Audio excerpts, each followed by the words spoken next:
Asking you, Arul, a simple question. According to Ezekiel 49, if you agree with me that yes, the Creator is saying he deceives, then anything else that he says has to be taken with a pinch of salt. Do you agree?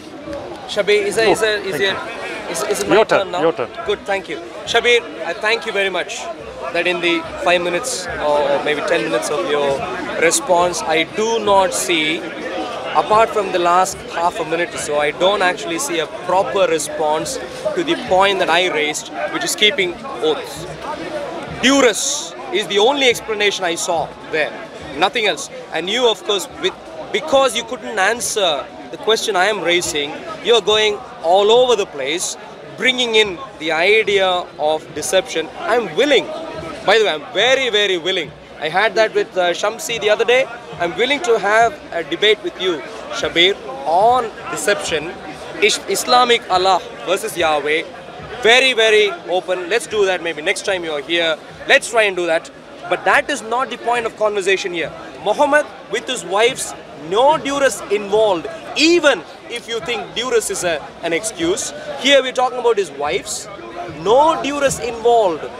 The point was about a simple oath, and Muhammad, Allah, I'm assuming you would think, Allah doesn't go through duress from anyone, and therefore I'd expect him to uphold a superior moral quality, which he doesn't seem to. He legally sanctions absolution from oaths, which is something which Yahweh does not do, even if it means a few people are going to die. Gibeonites, the point I raised, the point was Gibeonites, Canaanites were supposed not to be touched purely because an oath was given. Now let me go back to a few points you raised. Thankfully, Shabir, quite early in the conversation, thankfully, you said we could end the conversation here, because you said obviously Islamic Allah is different from the Bible. I didn't say I'm interjecting. No, I'm sorry, I'm interjecting. Shabir, no. Shabir. No, Arul, okay, I will end this conversation now. Do not put words into my mouth which I have not said. You did that with those two brothers. I noticed. One second, Arul. Yeah, viewers one second. Notice again, Shabir. One second. The point you made. Look, the viewers, I appreciate and I respect the viewers, whoever they may be. But what you are doing is being very conniving, and that is not very Christian-like. Okay, let me say Shabir, one second, Arul, 1 second. Here. Let's get back to my nor turn. Are you my judge. Let me say what I want and to say. And I never judged you. I let you make your point when you were making points. Listen, I said to you at the start, I want a decent conversation. You are making too many snide remarks, and I am aware of them. 1 second, let me finish. Let me finish, Arul. I don't come here to have these kinds of banter. I come here to have a reasonable conversation. Now, you must understand something you seem to not be able to understand. If I have given my response, yep. One second. No, when I have given my response, it is entirely your decision to say whether I answered it or not. However, after I have given my response, I asked a question. That is what you should respond to first before you go on to your other points. That is what you are dictating. No, it's only reasonable. Shabir, I let you speak. Can I speak now? It's my turn. You just seem to be offended. No, I'm not offended. I just think you are being very conniving. Thank you. Let everyone judge. Sure. Let people judge. And let an overall, God judges overall. Are you doing this for the people or for us to understand? Shabir, come on. Why did you bring the cameras? Hey? Why did you bring the cameras? Why did you wait for the cameras? Because I want people to listen. You don't seem to want to do that for some reason. I don't know why. I do, but in a reasonable way, not like this. Let's not do these. We don't. I mean. Right. Can you just go ahead? So. Go anyway, ahead. All the deception. Don't worry about us. Worry about you. No, that's fine. So, you somewhere in your response, you essentially said we could end the conversation here, and you said if the Quran goes against the Bible, which seems to be the case here, Islamic Allah legally sanctions absolution from oath, and here in the Bible, Yahweh thinks even in the worst of your situations, you still need to keep your oath. That seems to be the polar opposite difference. And you suggested, when we encounter such a difference, the only recourse you would have is to suggest that the Quran is the one which supersedes. You said the biblical revelation has been superseded by the Quran according to the Quran. I think you mentioned Surah chapter 5, I think. That is what you said. I didn't put words into your mouth. You can check out your recording. That was your explanation. I'd like to thank you at least for saying that you haven't got any other valid explanation for the fact that there is polar opposite characteristic between the Islamic Allah and Yahweh clearly showing up there. You then also went on to make a remark about the Quran talking about us having to be just and so on and good and so on. You made that at the start. My problem is this. If a person makes 10 truthful statements and 2 untruthful statements, by simple convention of language and practice, we'd call him a liar. Okay. Not a truthful man. Okay.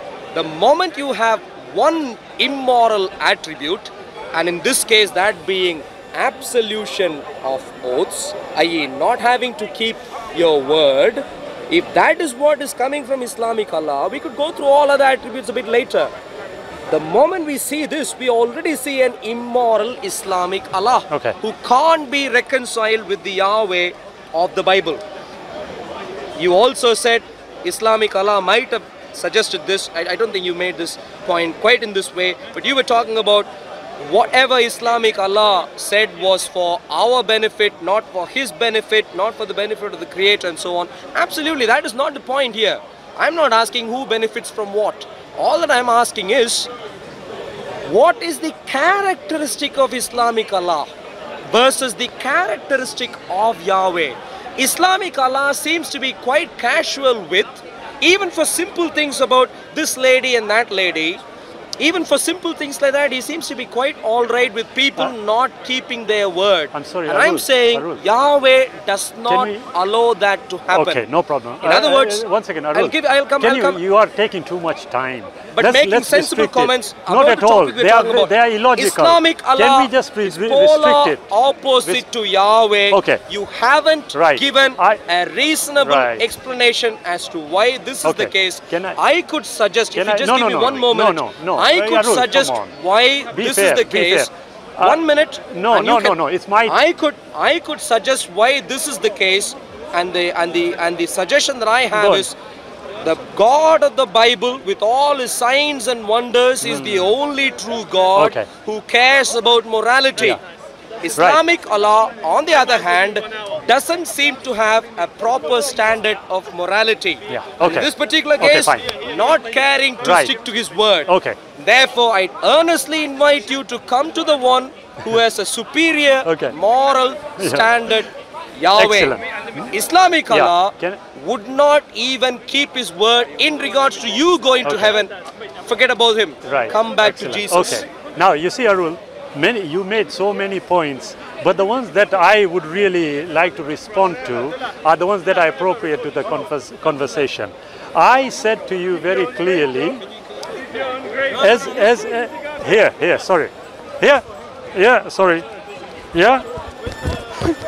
my coat is getting heavy. Right, it's ours. Right, Arul? You see, you said something quite important. You said if a person tells 8 truths and 2 lies, you, according to your standard of the Bible, would consider him a liar. Normal convention. No, I was going to come to that. 1 second. And you also said that, conventionally speaking, that is how one would be viewed. Okay, no problem. I asked you, and I even told you, and I'll repeat it again just in case you missed it. When you referred to that particular surah, I then said in response, look, in Surah 4:135, this is what it says about how we have to be just even against ourselves. Now, what you seem to have totally missed is that if there is any issue about the suspension or the absolution of oaths, there is a specific reason to it. I think it totally missed you. I then referred to N294 of the 613 commandments as evinced by the Jewish scholars.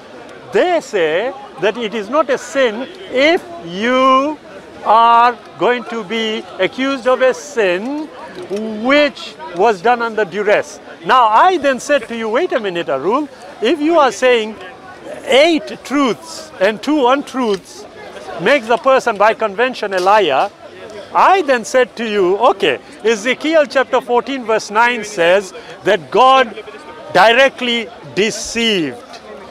Now, whoa, 1 second.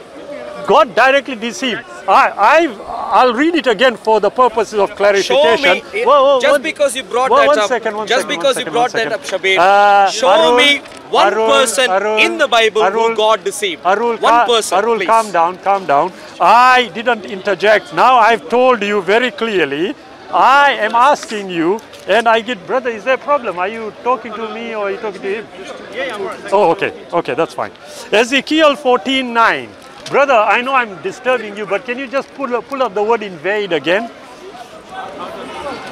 Right? And you see, now it will make sense to you when I said that, look, if we wanted to end this conversation with one statement, and there are a few others which I haven't even referred to yet, one statement, here, chapter 14, verse 9 of the book of Ezekiel is very clear, okay? I want you to tell me, when it says here, I am Jehovah, and when the prophet is invade so that he speaks a word, I, Jehovah, have invade that prophet. What does the word invade mean? Persuade someone to do something by means of deception or flattery. Now, does it say here that the Creator, Jehovah, according to the biblical understanding, deceived this particular individual? Yes or no? Shabir, I am willing to have a long conversation. It's a simple question. But yes irrelevant to Arul, the conversation now. Arul, 1 second. I'll tell you how it is relevant. You need to expand your understanding. Yeah? You see, Arul, if according to your understanding and your view, which you hold strongly, Arul, you said very clearly, a person who says 8 truths and 2 lies conventionally is called a liar. I'm saying, listen, you are referring to 2 Samuels, you are referring to how oaths must be held to. I'm saying to you, wait a minute, how in the world are you trusting something where the very author is saying that he is a deceiver? Now, I'm asking you a simple question. According to this verse, Arul, does it say God deceived this person? Yes or no? Shabir, is that your turn? No, I'm asking first, and then I can go forward. Yes or no? Is it saying... My response, Shabir, is clear. Yahweh of the Bible, I have read my Bible carefully, right through, and I can challenge you, God of the Bible does not deceptively act. Period. Okay, Arul. Period. Arul. Now, can I please also suggest that's an ocean. Arul, my friend. You can hide in, Arul, which I don't want to happen. Arul, you are drowned in it. I am not even hiding. Listen to me, Arul. Can we please come back? I have come back. I don't think you are conceiving of what I'm saying. I'll simplify it a bit more. Listen, Arul. I said to you, if you are going to accuse or rather suggest that the Quranic creator, okay, allows willy-nilly, according to you, to break oaths, I'm saying, wait a minute, I have explained to you. Are you familiar with the 613 commandments as evinced by the Jewish scholars? Are you familiar with them? I am. You are. So N294, where it says very clearly, one second, where it says very clearly that, look, if a person sins under duress, they are not to be punished. Now, you see, Arul, you need to expand your thinking. What I mean by that is that there are going to be reasons or certain actions that are going to be undertaken by people which were forced on them. So, for example, if somebody forces you or puts you under pain of death to deny the Creator, and you deny the Creator, are you found guilty according to N294? The answer is no. I know you will not respond. Okay, now I'm asking you a simple question, Arul. According to your standard, this standard of keeping oaths even to death, as you said, I'm asking you a simple question. Based on that, according to the very same book, which is talking about the God that you believe in, which is apparently polar opposite, in Ezekiel 14:9 is saying very clearly, he deceives a person directly. I'm asking you a simple question, Arul, in the context of this moral aspect. Do you agree that according to Ezekiel 14:9, here I'm reading it, it is saying God deceived this particular individual? Yes or no? Which individual? Do you want to read it? I thought you've read the Bible. I Here, know. Which I'll read individual? it again. Do you have a specific name there? I'll read it. I'll read it again. It actually says, I have deliberately deceived the prophet. Which one? Does it matter now? It really matters. Oh, excellent. Let's go because, back. Because you see, excellent, this is what excellent. Samshi did the other day. No. Excellent. This is what Samshi did the other day. Excellent. He brought in a case where God hadn't deceived anyone, but because Samshi can't read beyond a particular word, not the entire statement. Excellent. The whole thing here is about what? Prophets. Which false prophets? Which ones? Here, false ones. Okay. Now, I'm asking so which you. One second. What, do you want the context as well? No problem. Which particular prophet is that talking about? I'm so glad you are asking me that. It means you have taken actually a step forward. Good. Now, one second. My friend. Finish, and then I need to move on now. No, here it is. It is taking you and some of the elders of Israel at chapter 14. Start. Okay. It talks about them. You carry on reading it. Here is the classic issue which you are now trying to... Have you got an answer, Shabir? I'm giving you the answer. Which prophet was deceived? I'm giving you the answer. Please give me the answer. I am giving you the answer. Okay? I am telling you here, when it comes all the way back to here, the question that is being asked and you are now trying to avoid is simple. Can you read yours as well? No, Shabir, read yours as well. Come on, Arul, come on. It is a very important issue. I'm not here to play some little games here. I'm here to deal with serious moral but I think issues. Brother Arul is having a problem. My challenge in that regard... It's a moral issue. I'll tell you what. Have you finished now? One second. No, I asked you a very simple one. 3 times I'm asking, and I'll ask you again. Okay? The whole of the chapter is there. You can read it as well. I'm here. I'm telling you where it is talking about. I, Jehovah, am going to reply to him. I, Jehovah, have deceived that prophet and will swing my hand over him and rout him out. The question you are asking, well, listen to your logic. I'm saying to you, wait, whether it's James, John, Jesus, Muhammad, Arul, Shabir, whoever, the issue is not that.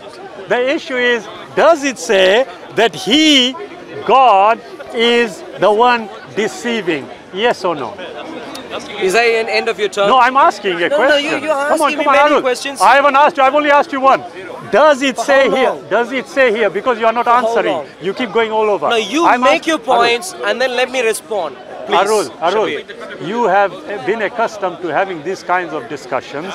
I don't have discussions like this. I said a conversation, and part of the conversation is that when a question is asked, like you had asked me, I responded to it. I never asked you such questions. I presented to you a case for you to respond I'm saying, back. okay, I'll tell you what, in 2 points.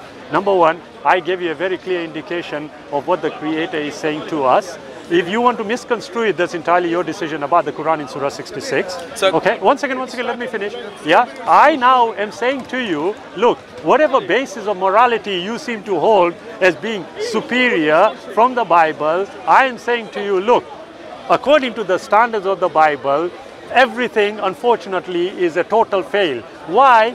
Because this verse here, which again you still are resisting and coming out with, which prophet that? No, the issue is not who the person being, who the person being addressed is or ought to be. The issue here is a simple one, and I'm going to ask you one last time, and I hope you have the courage to answer. It says here, I, Jehovah, have deceived that prophet. Can you give the definition again, now, please? Can I ask you, 1 second, can I ask you, do you agree that here it says that Jehovah deceived? So, Shabir, the definition he brought up before us. Persuade, not deceive, persuade to do something. That's the definition, not deceive. Persuade to do something by means of one of two things, according to this definition. One of two things. One of them is deception and the other one is flattery. That is the definition here. Now, if you want to run, now, excuse me, Shabir, I am now answering. Before, I'm not saying anything. Good. Thank you. If you would listen, please. I'm listening. My point is this. I can do two things at the same time. The reason I asked you for the name of the prophet there is not because I wanted to find who you think Yahweh was deceiving, but rather my point was because we disagree on the definition, on the meaning of the statements that you are reading, I wanted us to go through the illustration of the example for us to clearly see Yahweh of the Bible does not deceive. There was a particular case I had a discussion with Samshi, where the illustration involved false prophets, Yahweh himself, true prophet and a king. If you take every single entity involved in that conversation, which Samshi thought God was deceiving, none of them was deceived. Every single one knew that a lying spirit had gone out with lies and had spoken to false prophets. Every single one of them knew. No deception involved. Samshi could not even read the context entirely. He was sticking to one word here, one word there. And that seems to be what you are doing there. And that is where I wanted an illustration. Anyway, my point is this. The explanation you have given, what I wanted to discuss about today was about keeping oath. And the point there is Yahweh of the Bible sticks to his word no matter the cost. Arul. No matter the cost. Sorry, Islamic Arul, Allah. what are you saying? No. Hey, come on, you are not being fair now. Islamic Arul, Allah, on the other hand. Arul, let's go back to the word in Surah way. 66, verses 1, 2, 3, if I could Arul, read. let's go back to the word in way. Why prohibit you that which Allah has made lawful for you, seeking to please your wives? What duress is involved here?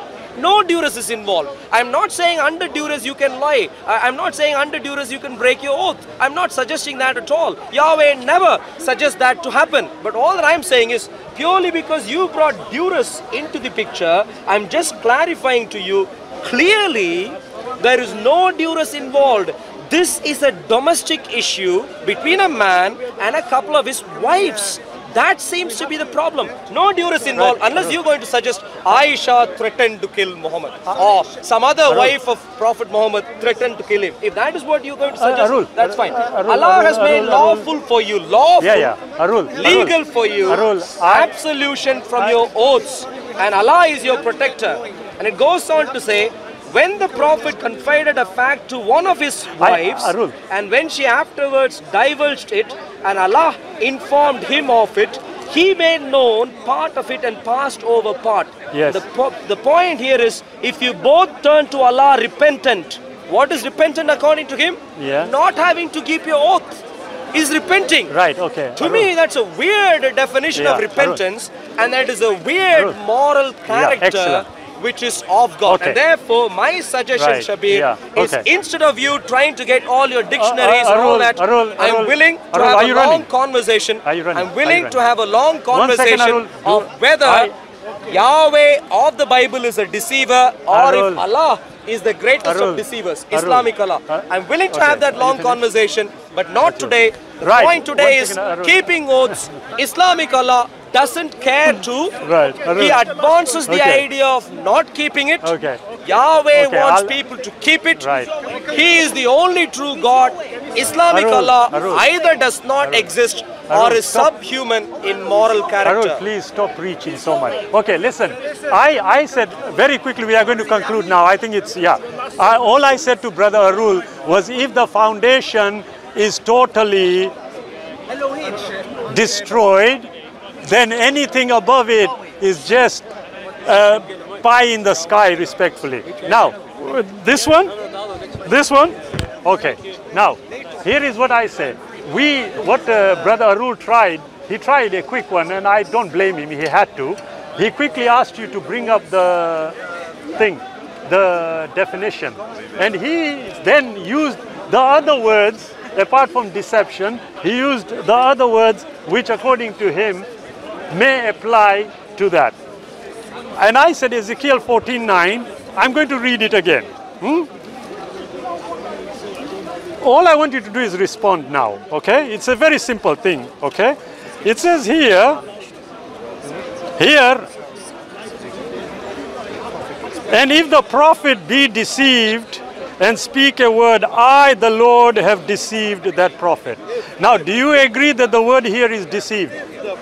The word used here is but deceived. The statement is much wider than the word. And the meaning of the statement must be understood in the context of the passage. I'm so glad. You see, you must do it in the context. You must do it in the context. Yes, wives, one second.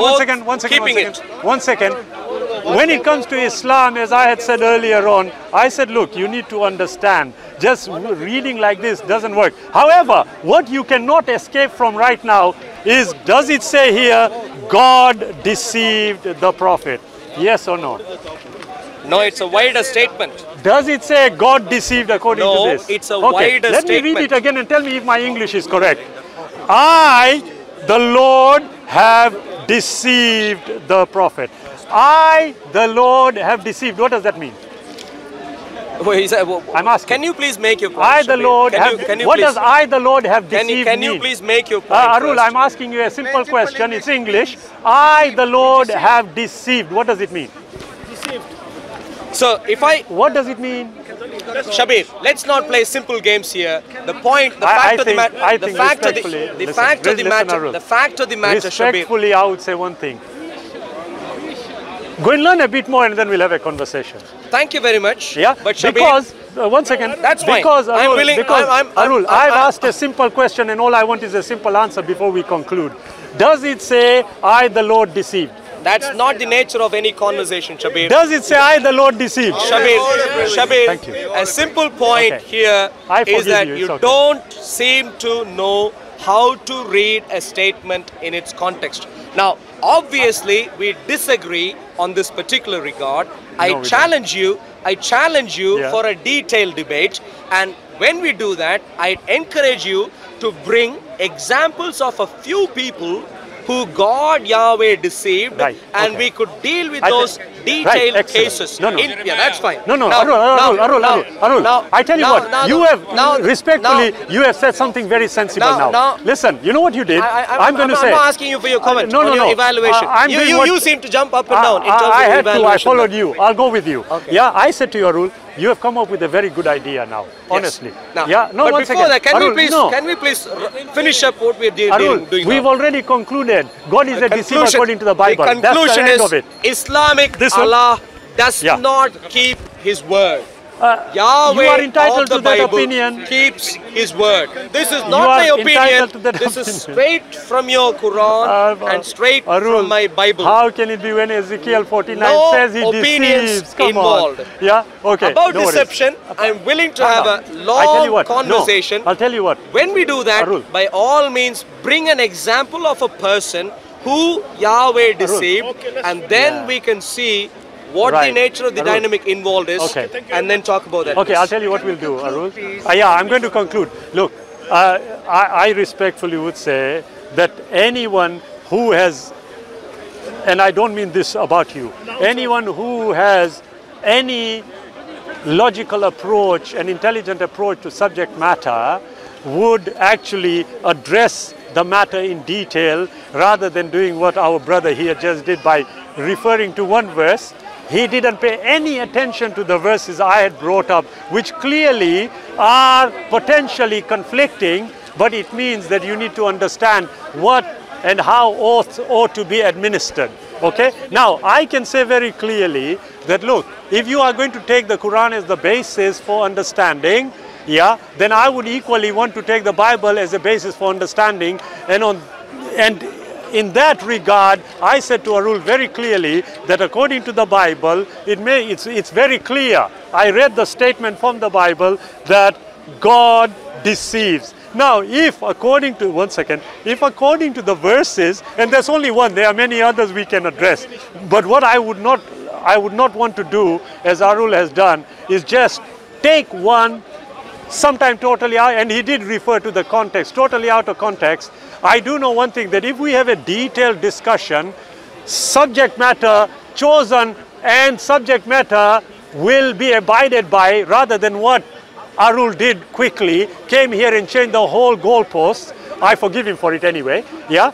At the end of the day, I can have with you, Arul, a detailed discussion, debate, call it what you want, on a subject matter, and I can confidently assure you, you will agree with me that the Bible ought not to be the book collectively as guidance for humanity. So shall we... One second, if I can just...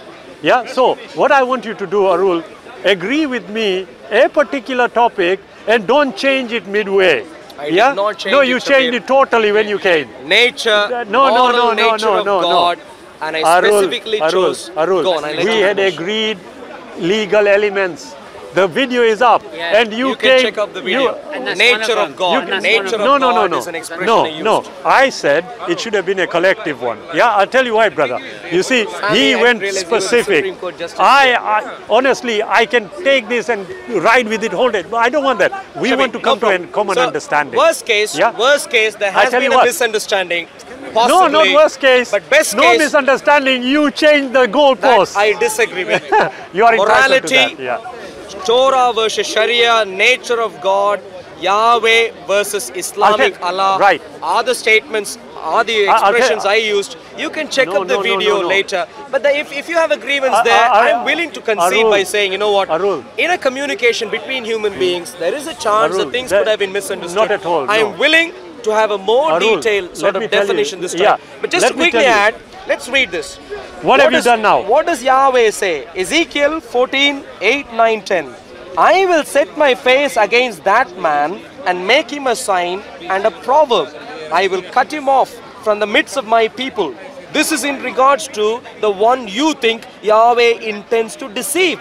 What does God say? I'm going to judge him. Even before you get to verse 9, he's talking about him judging him. I'm going to cut him off. Then you shall know that I am Yahweh. And if the prophet is induced to speak anything, I, the Lord, have induced that prophet, and I will stretch out my hand against him and destroy him from among my people Israel. So this is a dealing with false prophets. I'm willing next time, if you wanted to get into the details of this, I'm willing to debate this in detail. Arul, that is what we find here. But respectfully, Shabir, no, you are being unjust and unfair again. Look, I'm going to make this very simple, and then we will discuss it very quickly. I said to you, God deceives. I read the verse. One second. Not even a full verse. One second. Just 2 words. 1 second. Whether there is context to it, whether there is X, Y, and Z reason for why God was justified, because that's what you are effectively saying. God was justified in deceiving. My view is simple. I'm just asking 1 second. All I asked was, did God deceive? Yes or no? Shabir, excuse me, Shabir. I would be extremely surprised if what you were trying to do by picking 2 words in an entire statement is similar to what I did. Did you do that? When you brought in the idea of duress... Thank you, you admitted it. I'm so glad. When you brought in the idea of duress, I was willing to expand on the context, Arul. get into the fact that this has to deal with Muhammad, with a couple of his wives and so on. I was willing to expand on the context, which you weren't willing to do. No, you are not aware of what I was saying. So let's decide on what. Do you have an answer? Let's decide on what. Shabir, okay. Shabir, Arul. Forget all that. You are speaking to Shabir. I'm telling you now, listen. Let's just quickly agree. We need to drive 200 miles. We need to go a long way. Let's agree on a subject matter and don't move the goalpost next time we come. I did not move. Yes, you did. I disagree with you. Yes, you did. I said legal elements right across. New Testament included. Did we touch the New Testament? New Testament. I will tell you precisely what Jesus don't says tell me. I just regards to oaths. I can tell you that. God forbid. No problem, inshallah. Look, Shabir. Anything untoward said, please do forgive me. That was not the intention at all. But what we do, not at all, Arul. But what we do, next time we have, let's talk on the Bible and the Quran in the context of what the creator is. Remember, not the created entity. Very wide area. We've done this already. Even No, the we last haven't. time. Okay, I tell you Check what. out your video. I tell you what. already mentioned this is a wide Then area. can next time, can we Choose stick to the a Torah couple of- and the Quran? No, choose a couple of Why not? specific... I'm answering already. Okay, go ahead. Choose a couple of specific attributes, Okay. and they in themselves are oceans. And that is why my suggestion is if you want to exchange contact details, absolutely, that's wonderful. That's So we exactly can what I'm going to do. well In done. that way, so we precisely even describe the wording, Thank you, the Arul. proposition. Give me of the discussion. thing and we'll agree with it and then we'll put it up so everybody knows. In that way, nobody can think we are playing quick ones. Ask him to sign. No, what is... Oh, sorry, brother. Yeah. He did What not use the word Bible. He kept repeating the word Torah and Tanakh, yeah, I know. This It's is okay. what, Arul, what's your contact number? What is One the second. Tanakh made of? Contact number. No, if you give me your... It's the card. You've just been given one. Yes, shall I give you my contact? Please, email? yeah? Yeah, let me... Oh, that's fine. Email, yeah? Give me that. Okay, cool.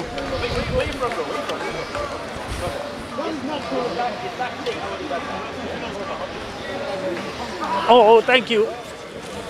Bills.